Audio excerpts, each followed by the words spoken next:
Munson Steed. Imaging is everything. The idea of beauty from a lens, capturing the spirit of humanity, done by a collective of thinkers, beautiful in everything that they do.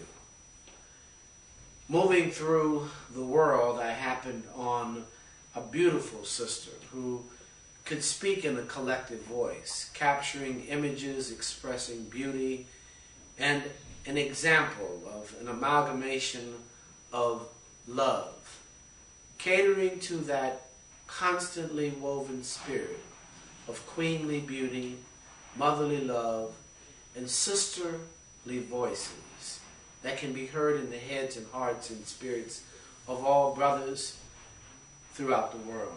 Hello, I give you Sheila Turner. Hello. Tell me about how the collective thought of sisterography came about. Invitation. I extended an invitation in 1993, can you believe that, to 8 other women that appeared to look like me. And people believed they probably were me.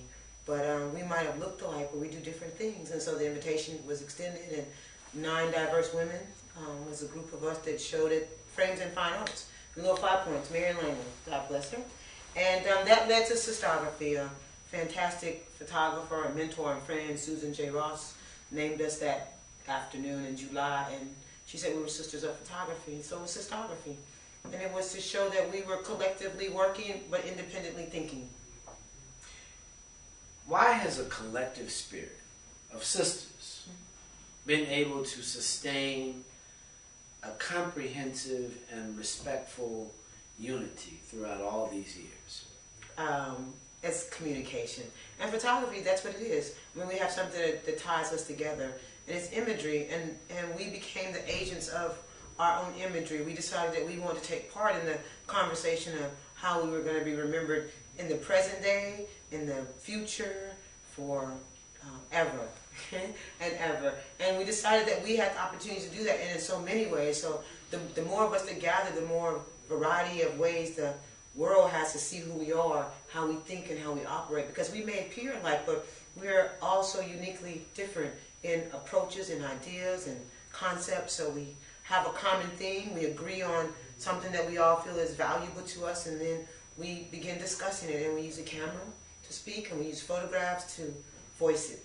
Give me an idea. You've had several exhibits. Give me maybe the top 3 and what individuals saw in those 3 ideas. Wow, the top 3. I guess the first one has to be non-diverse women. It was because we were all brand new and we all did different things, and so there was the theme was that diversity. So that when we stood together, we looked alike. When we looked at our images, they looked nothing alike. So that people would understand that we were very complex and had our own identity. I guess from there we probably jumped to food for the soul and women and how we document the South. And there were many of us that did that, but the South was a cradle for so many things that allowed the United States to be the great nation that we are. And so we all looked at the South, and we came up with our own discussions about the South, and it was good.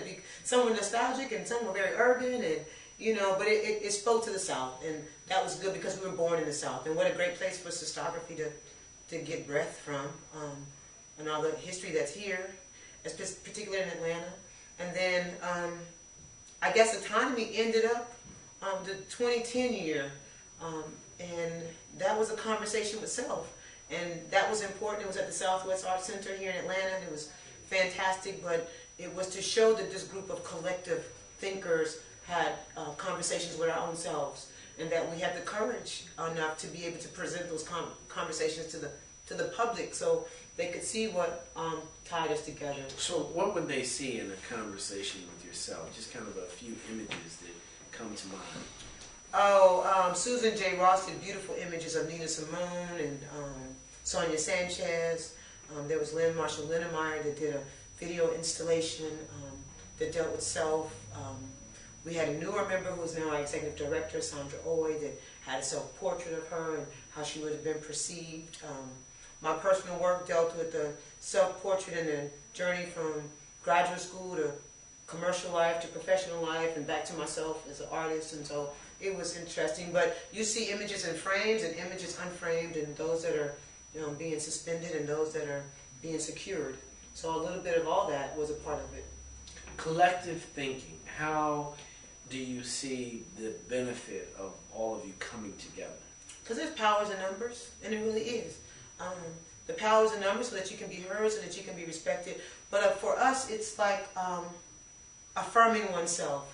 It's nice to be in the company of oneself and have the same thoughts and to see that they're being spoken in different ways. And so I think that's what sustained us so far for probably 17, 18 years. It's getting a little shady. But I think that's what sustains us because, we come together and we see ourselves, and that inspires me still. It encourages me still to do what I do personally. So personally, it's great for those of us that need encouragement or want encouragement. We all should want encouragement. Because we're all just so new at life every day. Right. And so that's a part of it. I think that really keeps us together for so long because we are in the company of ourselves. You have captured the images of many African Americans along that 17 years. What would you say the image of our community today is as you see perpetuated, and what would you think of the image that when they see this current exhibit, what will they see? Well, our current exhibit is at the Atlanta Fulton Public Library. It's called Spaces Great and Small. So you'll see environmental works, large. You'll see community works that show the intimate dialogues of a community here in the Fourth Ward. You'll see images from Ghana in the West Coast that shows that we're global thinkers and global travelers.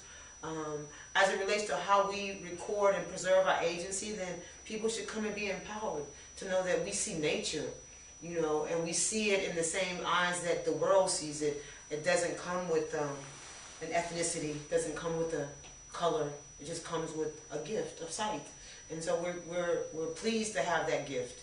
We want to share the gift that we've been given to the community. It's at the library because we believe in photography in public spaces.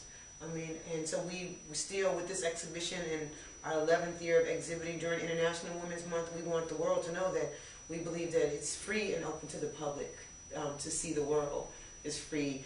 The public should be invited. And so we do it in a space like that near the children's department because young people should be inspired and encouraged to know that they too can become creative thinkers and use a tool like a camera and photographs to be able to communicate to the world. And so the project that's associated with that is called Wish You Were Here, and that's funded through the Pittsburgh Arts Collaborative. We've worked with the Kroc Center, the Salvation Army Kroc Center, Gideon's Elementary School and Parks Middle School, and members of Sistography have given young people cameras to document the transformation of the Pittsburgh community here in Atlanta. And it's great because it's called Wish You Were Here, so the young people understand that there's something in their community, even through transformation, that people should come see. That it's changing because change is good and things have to be reborn and renewed on cycles. And this is a part of that cycle. So to help them see transformation, what people call gentrification, that sometimes has a distasteful word to people, but it should not. It should be that, things are being renewed, like the spring is coming. And so we've asked these young people to take these cameras and invite the community. So Wish You Were Here, and it's a postcard installation. So the images have been enlarged to postcards, and the young people have written their note to the world on it. And you can see through their eyes how beautiful their community is. And they invite you to come and see the homes because it is about empowerment. It is about getting sustainability, getting adults and families that have finances to move into communities like this to encourage the young people that are there, but to encourage us to invest, to own property, to do fun things like that. And that's what this is about, for people to see that this is a community that's worthy, as others are. But this is a good one, and so we're grateful for the opportunity to be able to work with young people for that project. This is Munson Steed. You heard it. This is Sheila Turner. I want to thank her for coming. This is a travel thought, a mental travel thought. And our image is our land. We must own our image and our land. Take care. We'll see you soon on another travel thought with Munson Steed. Love and light. Love and light.